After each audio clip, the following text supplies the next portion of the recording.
Hi everyone, this is Tom Cheriams with the FujiNet project. And with the impending release of the 1.2 firmware for the Coleco Atom, I thought it would be best to make a new overview video showing all of the major features of the FujiNet for the Coleco Atom. Kind of a getting started, showing you what you can do now that you've bought this thing and maybe upgraded it, etc. Just to kind of refresh everybody on how this thing works. We'll start by basically looking at the unit itself. If we take and move the logo, the watermark out of the way here, we can see that we have a typical FujiNet here, which has on the right-hand side two connectors which plug into your AdamNet bus. This is how you plug it into your Atom computer. You need the appropriate cable. One should be provided for you by the vendor. You can plug this in you can plug this into anywhere that there's an AdamNet connection and plug it into the in connector. And then you can use the out connector to go out to another AdamNet device, just like any other disk drive, etc. Whatever. It works the same way in this regard. You'll also see a USB connector right next to it, and the USB connector serves two functions. The first function is that it's used to program the FujiNet units. You can use this to upgrade your FujiNet by attaching it via USB cable to your PC and using the FujiNet flasher to get the latest version of the firmware. You can also take and attach the USB port here to a power supply so that the unit always stays on. Any USB power supply will do just fine. It doesn't need that much power. You'll also see down there at the bottom an SD card slot, which functions as local storage. It's recommended that you use a small SD card somewhere in the range of 2 to 16 gigabytes at most. Just the cheapest, simplest ones you can find. SanDisk and Transcend work best. This is used not only to store local storage, but also to store configuration information once the device has been flashed. And it serves as a backup in case you need to synchronize configuration between multiple FujiNets. You can just stick an SD card in, and it will copy the configuration from that SD card into the internal flash memory of the FujiNet as well. It does this automatically. You'll see on the top section, you'll see 3 LED lights. The topmost one here indicates whether or not a Wi-Fi connection is present. The second one is the blue LED here, and it's used to indicate when something is being sent to the printer. And the third LED on the bottom, the gold-colored LED, is used to indicate AdamNet activity. So you can tell whether or not something is going across the AdamNet by literally looking at this indicator here. So that's really it in a nutshell here. There's a power switch on the top of the unit here. So with that, we can go ahead and start. We'll take and plug this into our Atom here.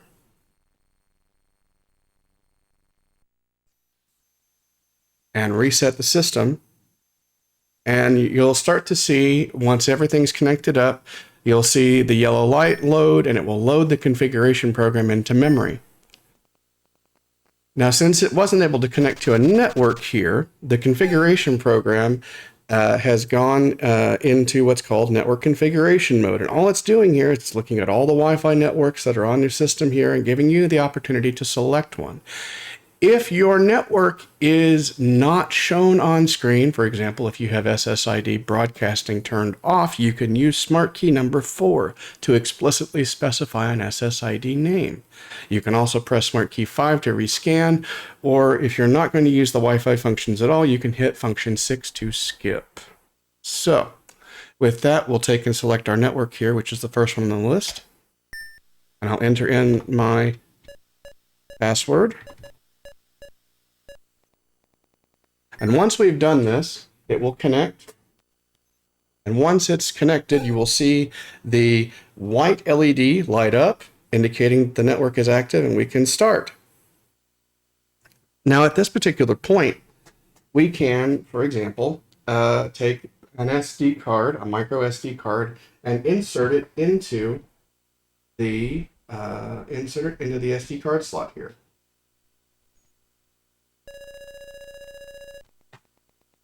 And once we've done that, it will reset, restart itself. Everything is fine. We can still use config as it needs to be here, and we can start doing things like editing slots, whatever.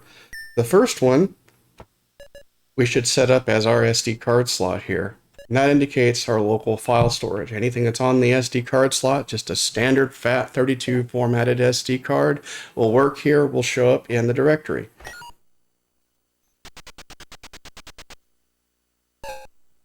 And there are others.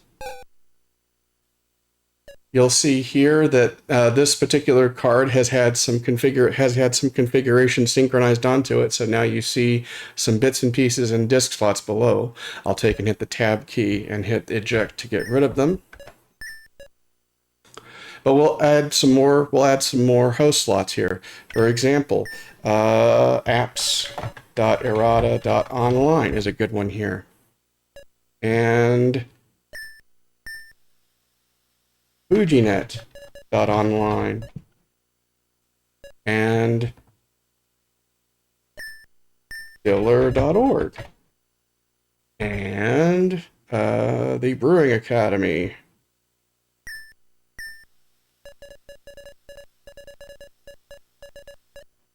And so on. Now, at this point, the network is configured, everything is good. We can now immediately go to, say, for example, into apps here, and it has connected to a server remotely, and it's showing me the directory of that server remotely and the things I can select. We'll go to the Coleco Adam folder here. We'll go to games, and I'm actually going to go into the high score enabled folder here. So we can see, for example, I'll just pick Donkey Kong Jr. as an example. You'll notice that the file name is larger than what can fit on the screen, so it ellipsizes it in the middle and shows you on the bottom the full length of the file name here, so you can see what you're looking at. And you'll see that we have a number of smart keys at the bottom here, and one of them is Quick Boot. If we want to take and just put this in to the first drive slot and boot, that's all we have to do is press the 6 key here.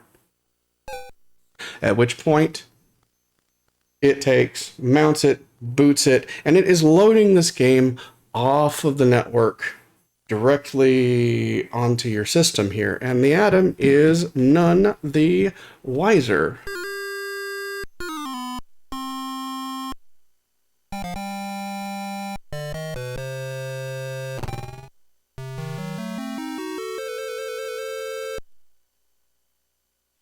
Now, I won't play a full game here, but I want to take and get all the way to the end here so we can see the high score screen.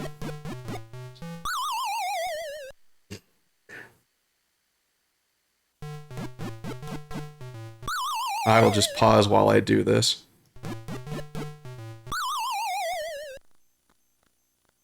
Okay. Now, you'll notice right here that because this is a super game and we've got a high score screen right here, we do indeed have saved high scores. But here's the cool part. These high scores, because of the high score enabled functionality that was added in, are actually being saved to the file server that this is being loaded from. So, not only do we have the ability to take and post high scores here and they get saved onto that particular tape image here, but we can turn right around and we can go to scores.irata.online and go to Coleco Adam and look at the Donkey Kong Jr. Super Game, and you can see those same scores posted on the web here. And this can actually work to your advantage too. If you have your own TNFS server here, you can do the same thing. All of the score scrapers and everything are local. So if you want to set up high score parties and whatnot, local parties, all of that's possible.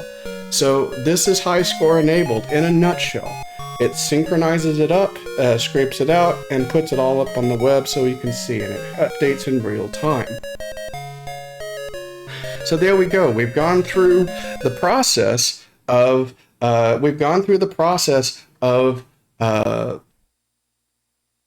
setting up our network, setting up our host slots for different servers here, selecting a game from one of those host slots, put it in and booting it and playing through it and watching the effect of the high score be posted directly onto the web here. Let's keep moving forward. So right now, at this particular point, Donkey Kong Jr. is still mounted, and I have my FujiNet is powered. It has constant power applied to it. So if I take and hit the reset on the Atom side of things right now, it will boot Donkey Kong Jr. again, because that is what's currently mounted in place. So you can see. We'll go ahead and just kind of bypass that there. To get back to config, all we have to do is press the bottommost button number 3 on the FujiNet. You will see the Wi-Fi light go out for a moment as it resets the device, and as it reconnects to the network, you'll see the Wi-Fi light relight back up. You can tap reset, and you will find yourself back in config in a few moments. Now we'll take this opportunity here to show you, now that we've kind of gone through and we know this actually works, how is this thing put onto the network? Well, we can look at that by pressing the Smart Key 4 here for Show Config. And you will see here a number of different network parameters, IP, netmask, DNS, etc., as well as the FujiNet version here. We're running the latest version, FujiNet version 1.2 with all the latest features. And I have gone ahead and used the web UI, which I will explain in a moment, which I will explain later, to take and change the host name from FujiNet to Adam. So you can have different FujiNets on your network, just take and change the host name on them so you can get to them across the network. So with that, we have the opportunity down here on the config as well to turn on and off various functions like the virtual printer, which is very nice because, yes, believe it or not, FujiNet takes and provides a virtual printer implementation. You can change the SSID, so you can change to a different network, and if for some reason we need to take and reconnect to our Wi-Fi network, we can do that here as well. We can, of course, hit escape to go back to the host, to go host and disk slot screens here. Now, to take and further expand upon what's going on here, what we essentially did before was we have a number of host slots which we've set up. You have up to 8 of them that you can point to, either local storage, which is the SD slot, or file servers that you can set up. You can set up your own local file, TNFS file server, for example. Go to FujiNet.online in the download section for details for the TNFSD server. And once you do that, you can basically take and edit a slot and provide your local host name for a local TNFS server. And this has a number of advantages, particularly if you're doing something like software development. It basically means that you can do things like develop Atom software or ColecoVision software on your big PC and then put it in a place that can be accessed by your Atom using the FujiNet here, and you don't have to take and ferry across your your SD card all the time. It's just here, and you can use it. It's just another host slot here. So, a bit on how disk slots are done. So these correspond to AdamNet devices 4, 5, 6, and 7. So drive 1, drive 2, drive 3, and drive 4. You can, at any time, eject anything that's in them, pressing the 4 key. I got here by hitting the tab key, by the way. Tab, go to disk slots, go to host slots, etc. You can hit clear to clear everything out if you want to take and get rid of everything all at once.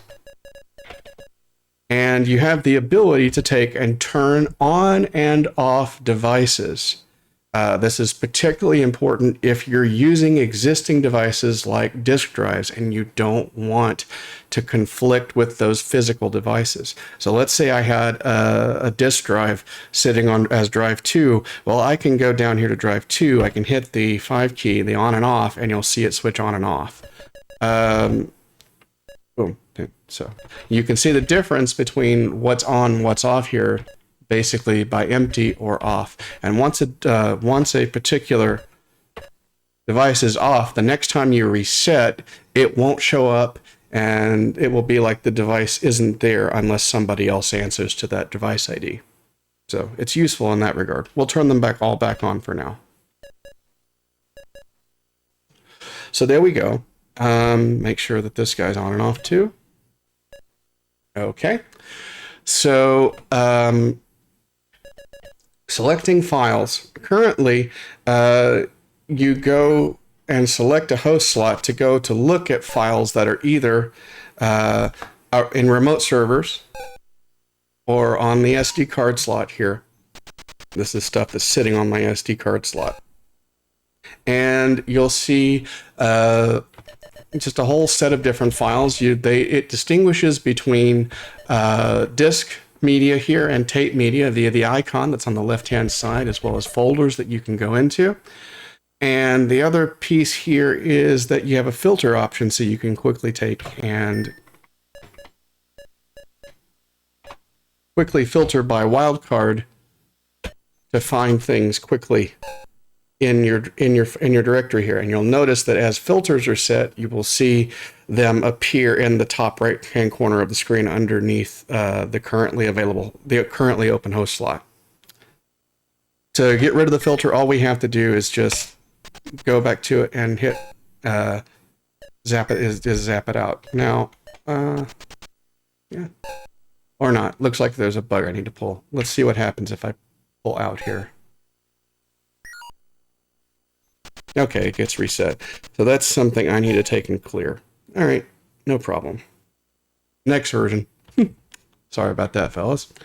So you saw quick boot here, but what if we want to take and literally start inserting different things in all at once? Well, let's take, for example, I will take and put in a copy of a recipe filer here. And if I press the return key here, it will bring me to a detail screen. Okay, you've selected that. Which slot do you want to mount it into? You put it in one of the 4 available disk slots, and you also get file details, some file details as well. Now, if I take and press return at this particular point, it will mount it read-only. Read-only is the default. That means that you can't write to it. If you have permission to write to a file, that is, the file is sitting on your SD card slot, or it's on a server where you've given read-write permissions in a particular directory to be able to write to it, then you can mount it read-write. We're going to mount recipe filer as read-only. So press the return key here, and it comes right back to the file display here. So you can ostensibly select something else. We're going to take and select a data disk for the recipe filer here. And we're going to put that down into drive 2, except this time we're going to push the 6 smart key here to mount it read-write. It comes back here, and of course we can hit the escape key. And if we see here, we see 2 device slots, the first one containing the recipe filer, the second one containing recipe disk. And if we take and boot, we should see recipe filer come up here. This is loading off of the local file storage here, and my data disk is also on local storage as well. So I'm going to go ahead right now, because of how recipe filer works. Drives A and B are the 2 tape drives on front, and drives C and D are the floppy disks 1 and 2. Well, I put my recipe data disk in drive 2, so I'll take and select 6 for drive D. And there we go. We suddenly have we have our index, and we can start manipulating. We can start manipulating everything, and this particular disk is empty, but there we go. Of course, now if I go back and hit quit, and mount the other disk, drive C, there are some recipes on the recipe file or disk that we can look at as well. We can do that just fine. New cookbook, mount to drive C, and if we take a look at the index, we can see the ones that came with recipe filer in the first place. And so on. So there we go. Now, let's go ahead and take a different approach here.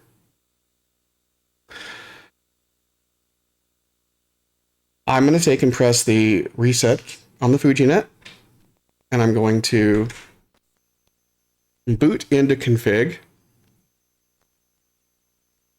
And we are going to boot a particular game that is split across 2 disks, and we're going to use the disk swap feature to take and move between them. Give me a moment. I just realized here that the host name for diller.org is wrong. We'll take and change that real quick. We can use the edit function to do that.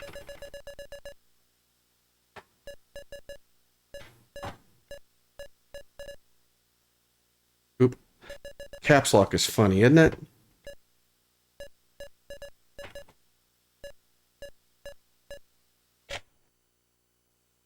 And we'll try that again. So let's go down into Diller. We'll go down into Adam, and we'll pick a particular game that is spread across 2 disks, and we're going to use the disk swap feature to take and swap between them. Give me a moment to find it. I will pause while I do this. Okay, sorry, that took a moment. But Temple of the Snow Dragon here, this is split across 2 disks, disk 1 and disk 2. We'll take and put disk 1 in slot 1, disk 2 in slot 2. Mount them read-only as before. And you'll see we come back here.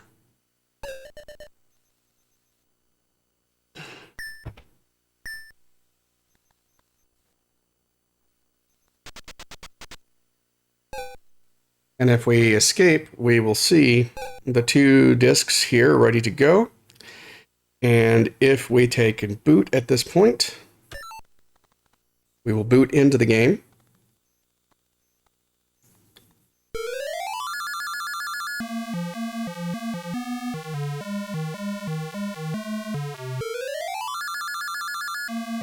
And again, it's loading this off of the network from another server.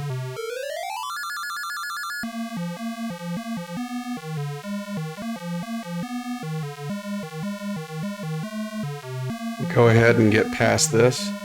Just let it do its thing. Come on. Yes, yes, load it up.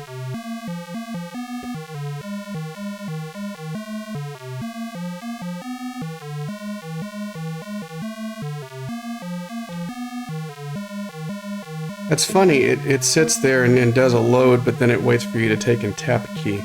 Anyway. Looks great though. Let's see. So it's loading this in. Okay, great. Yep, standby adventure. Okay, so now it's setting everything up here.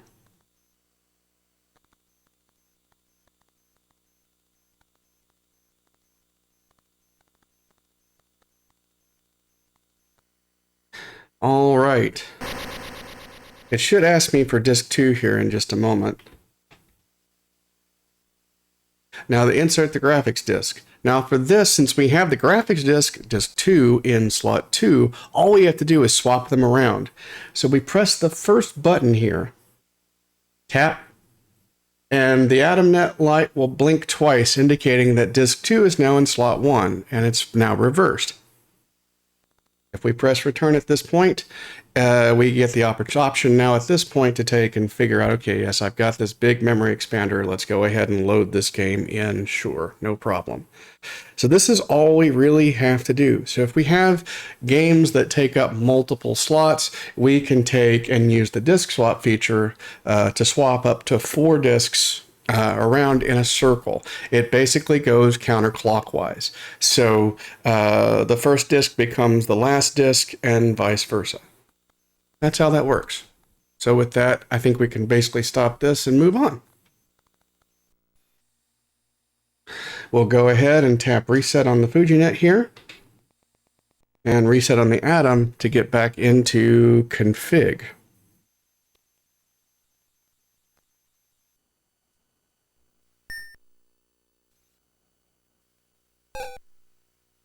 We'll go ahead and start by basically taking and ejecting everything by pressing the clear key. Great.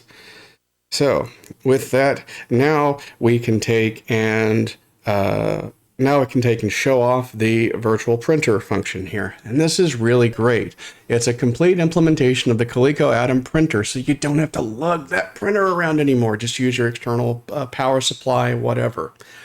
So to do this, I'm going to take and bring back our old friend recipe filer, and I'm going to take and load this. And for this time, I'm going to load it from the internet, from apps. Go to Coleco Atom here. And I put all these like in productivity here. So we have AdamCala, and we have address book, recipe filer, all these things, bits and pieces. We're going to go to recipe filer here, and we're just going to quick boot it. Bam. Hit the 6 key, ready to go. We'll see recipe filer come back up here. And we're going to take and select a particular recipe here. In this case, I'll take and select beef stroganoff, and we'll take and send it off to get printed. So for that, we'll take and select drive C, open up the database there. Then we'll take and view the index, and again, 5 to see the index again. And we're going to go ahead and select beef stroganoff. Display recipe, hit the 5 again. And in a few moments, we see the recipe here on screen. And at this point, because I have the printer turned on, you saw it in the configuration screen, it's turned on, we can press the print key here, and it will take and print it out. And while this is happening, if you look over at your FujiNet, you'll see the blue light is going off while the yellow AdamNet light is dim, because it's sending data across. And as each line of data gets processed by the printer, the blue light will blink.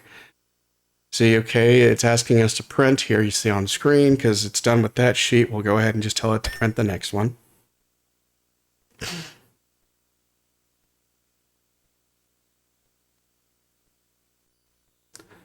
And now we're basically done. And once we're done here, now we can go all the way over here to the web browser that we had before.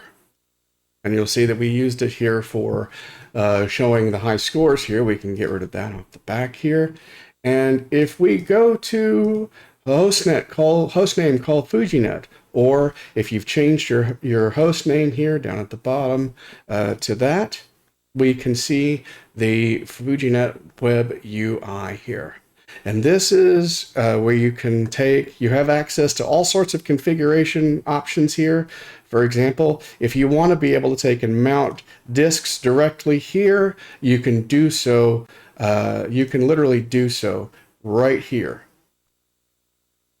Oops, I chose the one that doesn't want to mount. Sorry. Funny stuff. We'll do that one more time. So we'll take and select something off the SD here. Let's see, what do I have? Yeah, okay. CPM 720K system, sure, bam. So it's taken and it has mounted that. If we come down here, we can see it's mounted here in the second slot. And it does this in the background automatically. We can, of course, take and eject it as well. Done. But in this case, because we sent something to the printer, if we scroll down, we will see printer settings. And I was doing some messing around earlier, doing some debugging earlier in the week here. So let me go ahead. We can set the printer back to Coleco Atom printer. This is what it's set to by default. We'll save it, and I will actually take and send the data across again just to do it. We'll hit print. Okay. And because we're basically funneling in the data and processing it as quickly as possible, we're doing it much faster than the original printer will actually print. The printing operations are actually much faster than an actual Atom printer. Okay, there's the first page.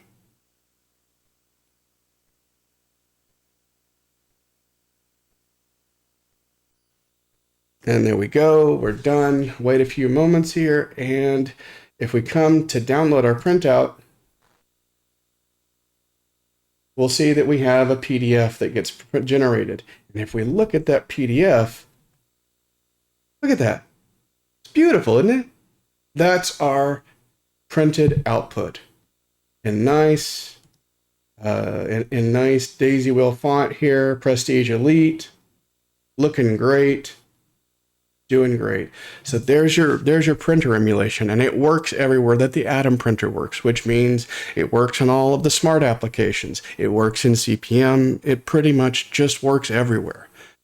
And now, because of all the work that I put in over the last few months, it works extremely well. So there you go. Not only do you have a virtual disk drive that can work across local storage and the network, but you have working printer emulation as well. But there's even more to that. We can take this a step further.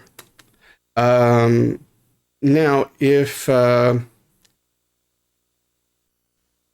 of the other things that are available here, for example, we'll take and quit, leave this, okay, done, okay, everything's closed. I tap the reset key again, we come back into config, and we'll go back to the full screen here.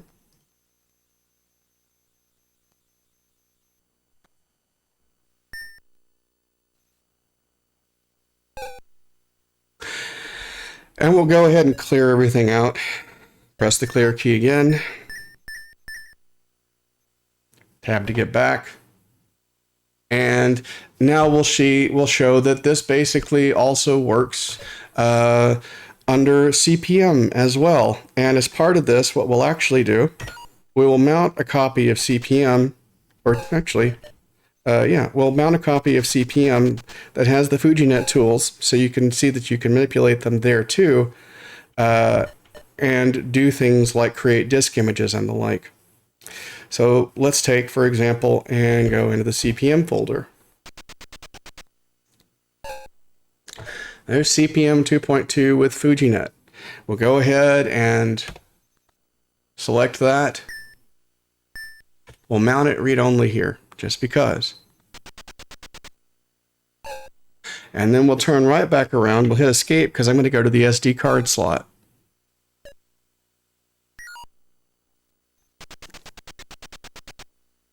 And you'll notice down here there's a message that says insert create new. That means you can create new disk images right from config, pressing the insert key. And then it says, okay, select the media type. Well, in this case, we need to make a 160K standard Coleco disk. So press 6 for disk, and we have a selection of sizes. The last one is custom, and that basically allows you to specify exactly how many 1K blocks you want to put in the image. So you have that option as well.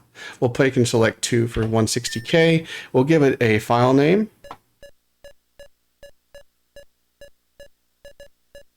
Being sure to use the extender on the end. And then mount it in slot 2. It takes a few moments, but it will take and create the file. And then we have the option right here to take and format this as an EOS disk. If we want it to, that will write a volume label. It will take and write the directory sectors, and it chooses the directory sectors based on the capacity of the disk. But there you go.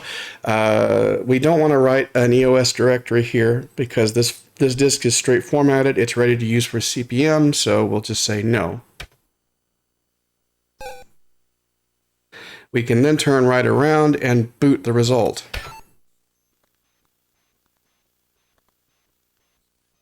We booted into CP/M here. And this is my local copy of CP/M that's on the SD card slot. Oh wait, I copied it over, so I turned off the function keys here. So yeah, okay, yeah, that's right. Anyway, and we have CPM and all the usual suspects for CPM, but we have a bunch of other things as well. Now, if we take a look, we pretty much filled up the first disk here as high as much as it can go. I actually had to get rid of dump in order to get enough space. And if we take and go to drive B, we will see our freshly created disk with about 145K of available storage ready to go right there. Now we have access to FujiNet functions here as well. Of course, we can get our network information right here using the fnfo command.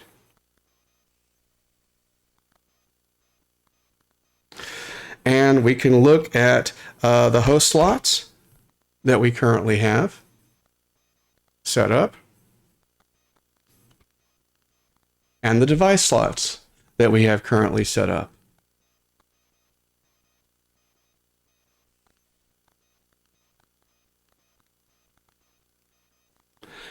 And we have tools, for example, to take and eject disk images from slots using feject here. Which slot to eject? Since I didn't specify one on the command line, it's asking me interactively. I'll take and eject the work disk we just made right there.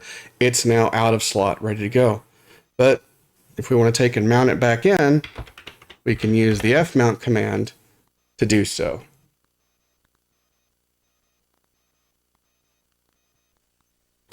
Again, we take and select the host slot. Since this is sitting on my SD card slot, I'll select one, and we get a listing of disks here, indexed by number. There's the work disk that we have right there. That's file number 21. Select it. We mount it to slot 2. We want to route it read-write. So there you go. The functionality that we had in config is now also directly accessible through CPM too. And you'll find that it also works in TDOS as well. If you saw up there, there's a TDOS disk, just like a CPM disk, that also has all of the tools here. What else do we have access to? Of course, we can make a totally new disk as well using the fnew command. And that works much the same way as fmount. So there's that. So let's say, for example, if we were, sorry, I'll do fnew just to do it. We'll do fnew again, same thing. And go back to my SD card slot here. I want to put it here, so I can just hit enter to put it here, and we'll call it work disk 2. The disk type is DSK. It's a 160K disk, and we want to put it in slot 2. I'm going to actually take and bounce over the other one here. And there it is. It's ready to go. This disk is ready to go, and since it's already pre-formatted for CPM, you can pretty much start using it immediately. There you go. Now what about this other tool that's over here called NSH? That's the network shell. And the network shell gives you access to the network functions of the device. I'm going to hold off on this one just slightly because I want to show this a little bit differently. We will pause on CPM for just a moment. Yes, there's a fully functional network card sitting inside this unit. I'm going to tap the reset key on the FujiNet. I'm going to hit the reset on the Atom here. We're going to go back into config.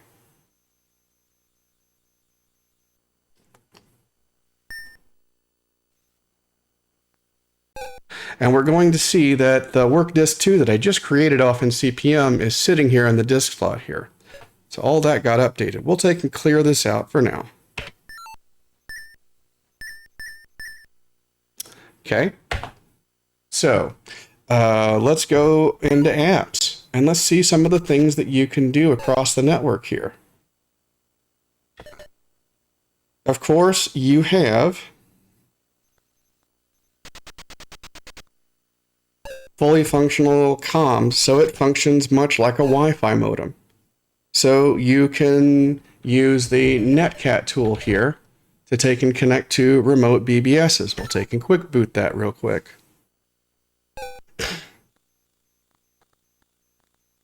This is a very preliminary tool. I will take and make a better one soon enough, but I wanted to get this out just to show you. And it gives you some examples. These are some of the different protocols and things that you can support. So let's say, for example, I want to take and connect to level 29 BBS. That's over Telnet. So I start with network, Telnet, BBS, foztex.net 23. And if we connect, we'll see that we're now talking to level 29 here. And you can see that I can use this interactively. This is a 40 by 24 dumb terminal. And you can see right here that it's just handling all of this just fine.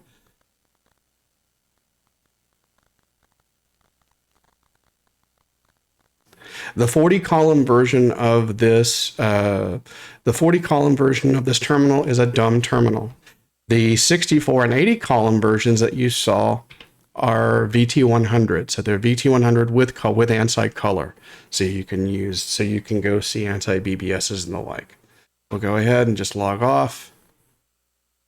And there you go. Bob's your uncle right there. Bam. Okay. Tap the reset key because I want to take and go back into config and launch something else.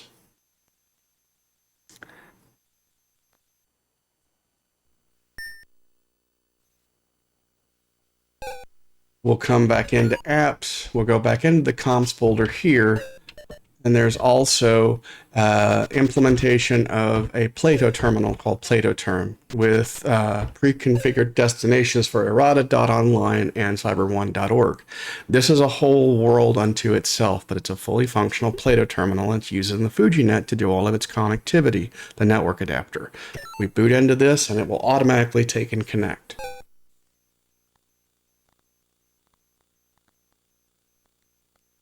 Boot it into place.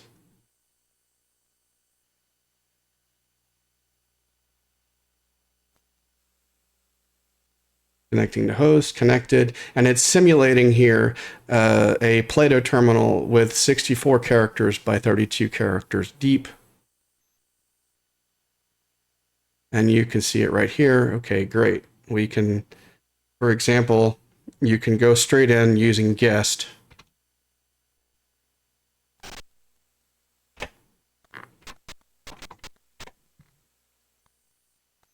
And you can go directly into the online service, this graphical, very unusual, very unique online service with all sorts of stuff just kind of waiting to be used. Just everything that you can possibly think of, just kind of here. It's ready to go. Bam. So multi-user gameplay, etc. Anyway, we'll go ahead and exit out.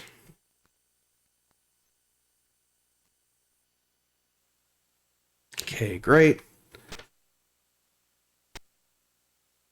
And Bob's your uncle. So you can go to IRATA.ONLINE to take and sign up to get a sign-on for this system. Okay, so there's that. So those are interactive applications. There's many others as well. The network adapter has a whole bunch of different protocol adapters that can talk to a whole bunch of different services, and including web services, and to do all the heavy lifting and processing needed by those web services so that you can take and make full-featured clients that can process that information and do so very efficiently. A good example of this is the International Space Station tracker, which we can see in the displays folder. We go here, we'll go ahead and boot that. And it loads this up. And what we're going to see here is a map of the Earth here with the ISS superimposed, the current position of the ISS superimposed over the top of it. And it's literally taking and grabbing that information from a JSON web service. It's parsing that information and then displaying it in a meaningful way here. There are others.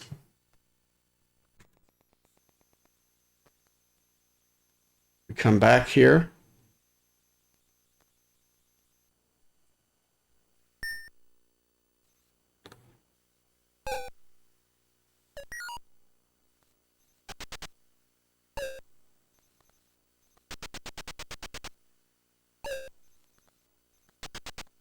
There are other applications, such as a fully featured news reader. We'll boot into that. And this is using a web service that we have an API key for, and taking and filtering it down and providing a nice, easy to read data stream. The FujiNet is providing a nice, easy to read data stream for the Coleco Atom here. So we'll go to top stories here, select that. Wait a moment for the articles to start filtering in. There's like 200 pages of it that come in at any given time.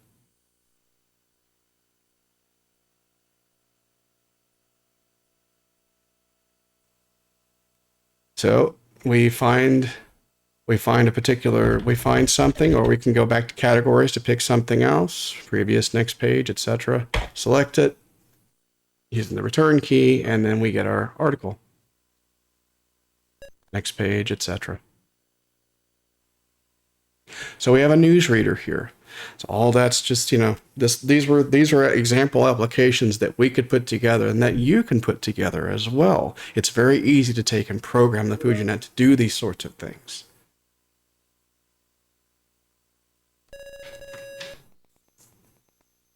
We also did an example application to take and look up things on Wikipedia, for example.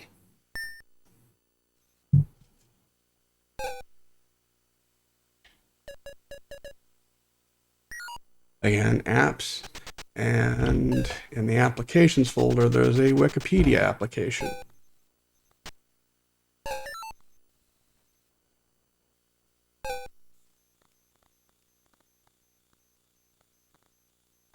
And you can see right here, in each of these cases, I'm still just streaming this off. Welcome to Wikipedia. Let's take and find something. Pick a term. Okay, great. Read it out. Yep, that's what we want right there.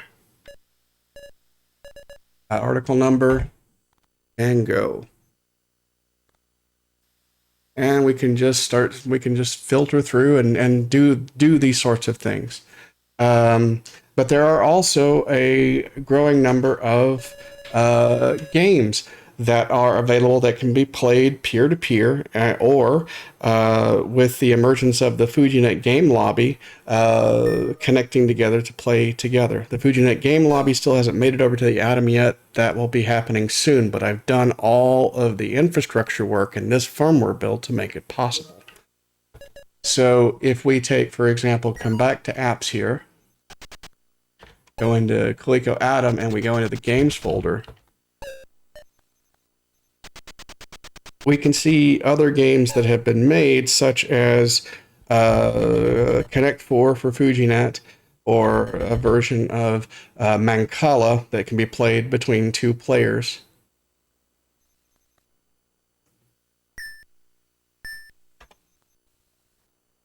Via FujiNet here.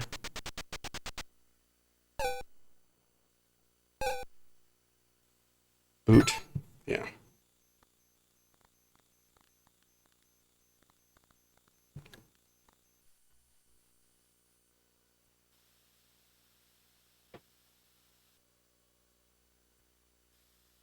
And we get the option here to take and boot into, oop, crap, okay. Sorry. So we can play these things over the network as well. So, okay. Anyway, moving forward, just things that are popping up. So there's all sorts of interesting possibilities that can pop up here, but it doesn't just end there. And now I want to take and circle back to what I was doing in CPM and show how this connects into CPM here. Eject. Okay, we come back in, and I will go to apps, and I will pull up my Coleco Atom disk here, and we will go to the CPU. Darn it, go up. Sorry, that was my fault.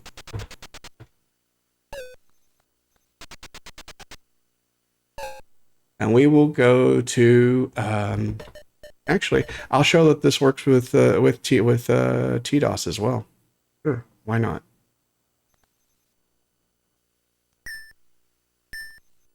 Put that here. Then we'll take and go all the way back here. And we will go to my SD card slot here. And we will take and make a, do I have, yeah. I'll put work disk 2 here, the work disk 2, pretty much the same thing. And this particular TDOS, the 160K drive is configured all the way over here in slot 4. We'll take and do that, mount it read write.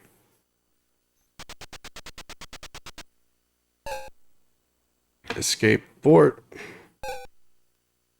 And we'll boot. And this time we'll find ourselves in TDOS. Much the same way, except, you know, just showing that it works here in TDOS as well.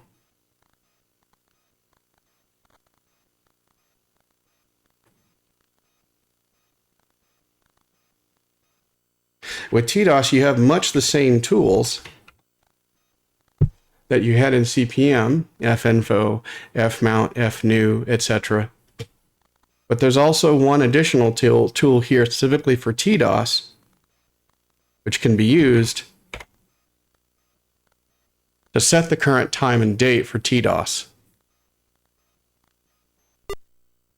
Oop. What happened?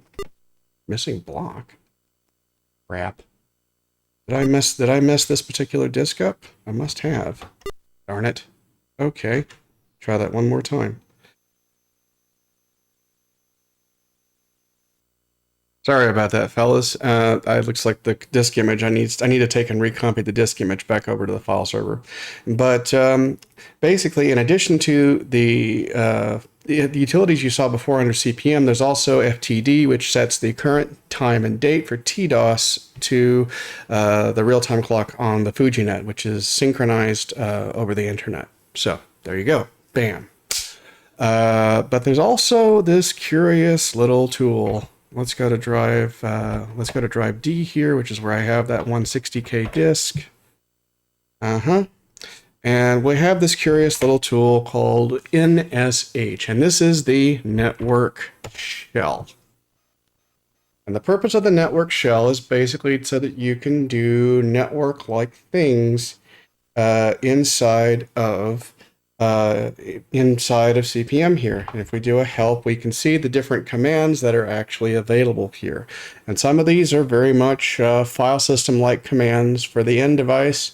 And we see our good friend NC here for Netcat, which works exactly like the Netcat you saw before. So you can quickly talk to terminal services inside of network shell. It works exactly the same way here.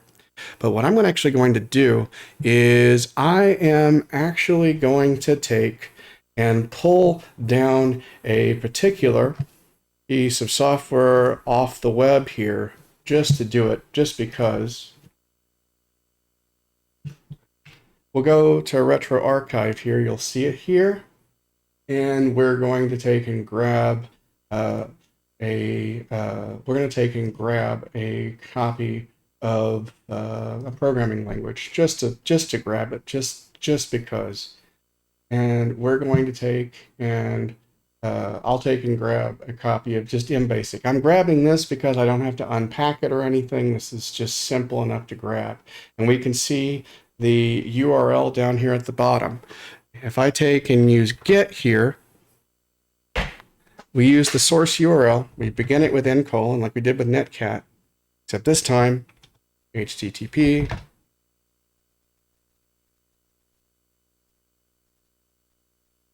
CP/M lang and mbasic.com, just like that. Boom. Watch what happens. Boom. Now we take and pull that destination file. We'll put it in mbasic.com. We'll put it on drive D here. And it will take a moment. You'll see the activity light flash on the FujiNet as it's taking and pulling down the data directly off of the web server and putting it directly onto that work disk that we made on drive D. Okay, done. And it pulled that directly off of the web server. But you can use it on a file by file basis with TNFS servers too. For example, we can say in TNFS, my local TNFS file server right here, do a directory. And we can see those files have now come across here too. Oh, well, this looks interesting. There's a copy of Mac. There's a copy of Unzip 156. Let's take and grab that. Get unzip156.com and put that on drive D as unzip.com.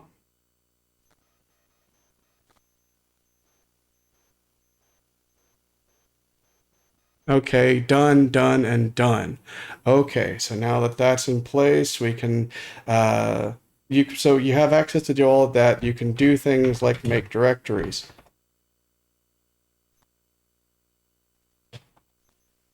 And you can see there's now a foo folder. We can go cd foo. There it is, ready to go. So we can now put things inside of it, and so on. This even works for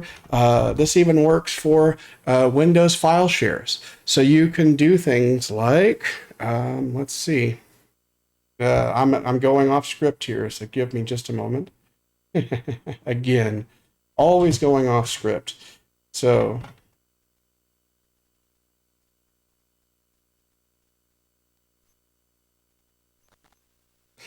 there we go. That is my Windows file share that's sitting all the way over on the server in the office.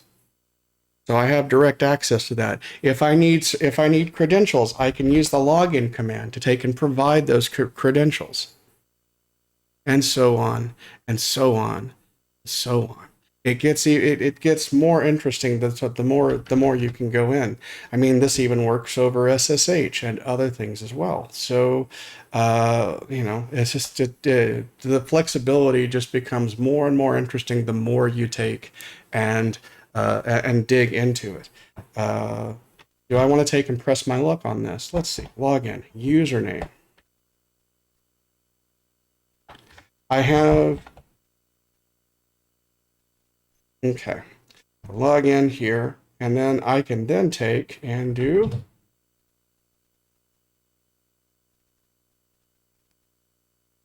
this. Is it going to let me do it? Probably not.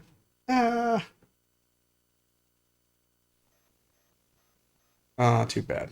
But that's okay. I'll just hit Control C. We're done. Okay. Never mind. I need to set some things back up again here anyway. But yeah, you have access to SSH bits and pieces. You wouldn't be able to see it anyway because ANSI stuff doesn't work under CPM. Okay, anyway.